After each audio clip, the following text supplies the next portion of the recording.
विषय आहे म्हणजे आपल्या समाजामधला जो लग्नाचा जो विषय आहे तो खूप मोठा विषय आहे आणि त्या विषयाच्या संदर्भामध्ये आज मी बोलणार आहे। याच्यात थोडंसं कटू सत्यसुद्धा आहे, पण ते सगळ्यांनी मानलं पाहिजे। That is a fact, that is a basic fact. आज लग्न करताना बऱ्याचशा ज्या मुली आहेत, म्हणजे पुण्या मुंबईतल्या मुलींना या पुण्यातलंच किंवा मुंबईतलं स्थळ पाहिजे असतं, किंवा पुण्या मुंबईतल्या ज्या काही मुली आहेत ज्या कॉम्प्युटरच्या रिलेटेड काही शिक्षण घेतलेलं आहे आणि सॉफ्टवेअरमधले आहेत, त्यांचं म्हणणं असं त्यांना मुंबई, पुणा, बँगलोर, हैदराबाद, मद्रास, गुरगाव किंवा लंडन किंवा अमेरिका किंवा सिंगापूर की जिथे सॉफ्टवेअर कंपन्यांचं हब आहे तिथेच त्यांना तिकडचाच त्यांना मुलगा पाहिजे। आणि ह्याच्यामध्ये ह्या मुलींची लग्नसुद्धा व्हायला वेळ लागतात किंवा याच्यातली जी मुलं आहेत त्याच्यामध्ये सुद्धा त्यांचीसुद्धा लग्न व्हायला वेळ लागतात। तसंच पुणा मुंबई सोडून जे इतरत्र जी मुली आहेत त्या सगळ्या मुलींचं म्हणणं असं असतं की त्यांना लग्नाचा मुलगा पाहिजे असतो, तो म्हणजे बेसिकली पुण्यातला किंवा मुंबईतला किंवा इतर ह्याच्यातला पाहिजे असतो। म्हणजे लातूर, औरंगाबाद किंवा कोल्हापूर, सांगली या इकडे मुली जायला तयार नसतात। म्हणजे मुंबई पुण्यातल्या मुली तर तिथे जायला तयारच नसतात, फार कमी मुली तिथे हे असतात। पण तिथेसुद्धा एक खूप मोठ्या प्रमाणावर आपला वर्ग आहे, सधन वर्ग आहे। काय म्हणजे जो माझ्याकडे काही शेतीमधली लोकं आहेत, म्हणजे शेती असणारी लोकं आहेत, 200-200, 300-300 एकर शेती असणारी लोकं आहेत आपल्या याच्यातली, पण त्यांना मुली मिळत नाहीत कारण तिकडे शेतावर मुली जायला तयार नसतात। तर शेतावर मुली जायला तयार नसतात, एक तो त्यांचा इश्यू आहे। का मला समजत नाही, ते वास्तविक पुणा मुंबईमध्ये 1 रूम 2 रूम किचन किंवा 3 रूम किचनच्या फ्लॅटपेक्षा ते जास्ती सधन असतात, नोकर चाकर असतात, चांगली स्वायत्ता असते। पुण्यात काय आहे, पुण्या मुंबईमध्ये महागाई आहे, काय राहतात सुद्धा किती 2 बेडरूम 3 बेडरूमचा फ्लॅट म्हटल्यावर मोठा माणूस मानला जातो, त्याच्यापेक्षा मोठा फ्लॅट घेणं सर्वसामान्य माणसाला परवडत नाही। आणि सर्वसामान्यांच्या वरचा जो ब्राह्मण असतो तो इतर ब्राह्मणांना च्याबद्दल त्याला काही पडलेली नसते। तसंच असे पण उद्योगपती आहेत माझ्या माहितीमध्ये जी ह्या सेकंड रँक याच्यामध्ये किंवा तालुका लेवलच्या याच्यावर अशी आहेत की तिथे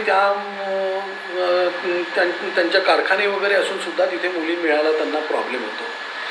तिसरं, एक खूप मोठ्या प्रमाणावर वकिलांचा एक आपला भाग आहे की जो तालुका लेवलवर किंवा या अशा छोट्या शहरांच्या याच्यामध्ये प्रॅक्टिस चांगल्यापैकी असते, उत्तम असते, पण त्यांना मुली मिळत नाही। चौथं म्हणजे भिक्षुक वर्ग आहे, या भिक्षुक वर्गाला सुद्धा मुली मिळत नाही। आणि सगळ्या मुलींच्या आता ज्या मुली मोस्टली आपल्याकडे मुली शिकलेल्या असतात आणि त्यातून पुणा मुंबईतल्या ज्या मुली असतात, ह्या पुणा मुंबईतल्या मुलींचे आईवडील म्हणजे त्यांना हे भूषण वाटतं सांगायला की माझ्या मुलीला स्वयंपाक येत नाही, तुमच्याकडे घरी कामाला बाई आहे ना, अमुक आहे ना, तमुक आहे ना, किंवा किंबहुना काही लोक तर असंही सांगतात की आम्हाला सासू सासऱ्यांबरोबर राहायचं नाही। म्हणजे हा एक फिनॉमिनल आपल्यातला दुर्गुण आहे। काय का सासू सासऱ्यांबरोबर राहायचं नाही, का तुला स्वयंपाक करता येत नाही, नवऱ्याला स्वयंपाक करता यायला पाहिजे हे वगैरे सगळं मान्य आहे, पण त्याच्यात आपल्याकडे एक असाही एक प्रकार आहे की माझ्या मुलीला 50,000 रुपये महिना पगार आहे किंवा 30,000 रुपये महिना पगार आहे, तर मुलाला 40,000 किंवा 50,000 रुपयेच पगार पाहिजे। मग तुम्हाला जेव्हा समानता पाहिजे काय, तर मग एखाद्या मुलाला 50,000च्या मुलीला समजा 40,000चा मुलगा असलेला समजा नवरा चालत असेल तर का चालत नाही तिला काय, आणि मग तिने स्वयंपाक का नाही, 40 आणि 50 काय हा पगार असलेला 90,000 रुपयाचं घर चालत नाही का, चांगलं चालतं, आणि मग तुम्हाला सासू सासरे का नको। आणि करिअर ओरिएंटेड म्हणजे मी तसा थोडासा माझे विचार फार वेगळे आहेत। मी लग्न करताना मला नोकरी न करणारीच बायको पाहिजे होती आणि मी तसं माझी बायको नोकरी करत नाही, कळलं तर खरं, कारण माझ्या दृष्टीने स्त्रियांना नोकरीपेक्षाही खूप मोठा जॉब असतो मुलांना वरती आणणं, चांगली पिढी वरती आणणं हे मातेशिवाय दुसरं कोणी करू शकत नाही। किती वडील मोठे असतील किंवा काय असतील तरी संस्कार हे मातेचेच लागतात आणि मातेचे संस्कार चांगले असल्याशिवाय मुलं चांगली निघत नाही, हे काय म्हणतात त्रिवार सत्य आहे। कोणी माई कुठल्याही याच्यावर कोणाशी वाद घालायला तयार आहे।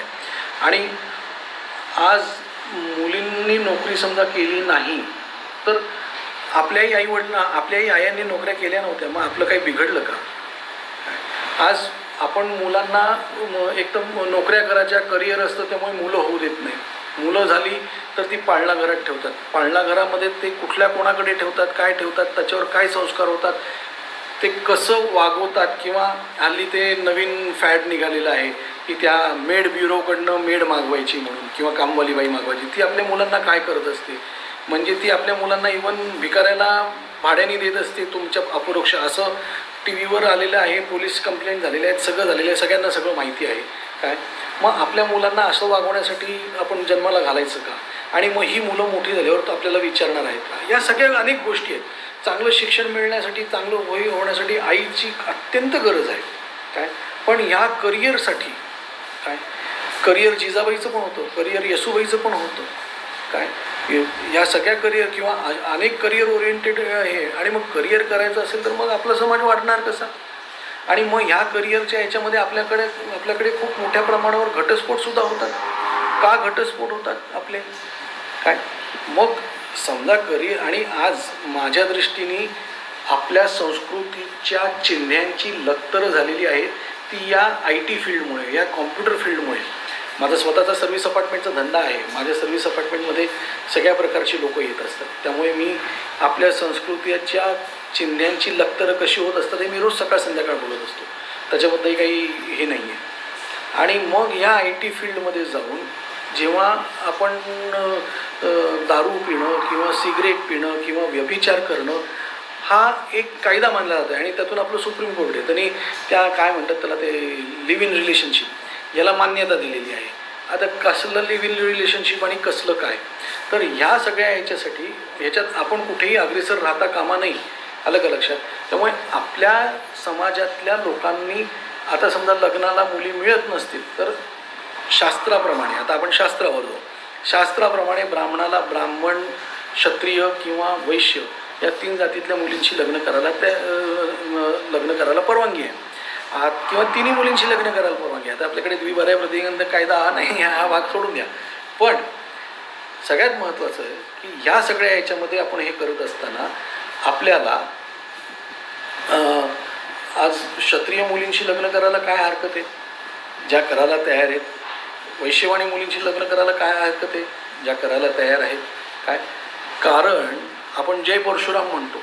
जय परशुराम म्हणताना परशुरामची माता कोण होती? परशुरामची माता ही रेणुका माता ही क्षत्रिय होती. परशुरामची आजी ऋत्विक ऋषींची बायको ही क्षत्रिय होती. काय मग त्या क्षत्रिय आणि त्या राजकन्या होत्या. त्यांनी समजा ह्या लोकांशी लग्न केले, जमदग्नी ऋषींची किंवा ऋत्विक ऋषींची लग्न केलं, तर जमदग्नी ऋषी किंवा ऋत्विक ऋषी क्षत्रिय मुलीशी लग्न करू शकतात, तर मग आपल्याला का नाही करता येत? काय याच्याबद्दल मी बऱ्याच लोकांशी बोललेलो आहे. आणि याच्याबद्दल खरं म्हणजे आम्ही एक कार्यक्रम पण घेणार होतो, पण आत्ता मधल्या काळामधला जो काही प्रॉब्लेम ह्या कोविडच्या याच्यामुळे काही झालं नाही ते शक्य, पण त्याच्यावरसुद्धा आपण काम करणार आहोत. काय तर याचा सगळ्यांचा विचार करा. पुढे पण मी एक याच्यावर आणखीन एक सखोल, प्रत्येक या विषयावर घेऊन एक सखोल व्हिडिओ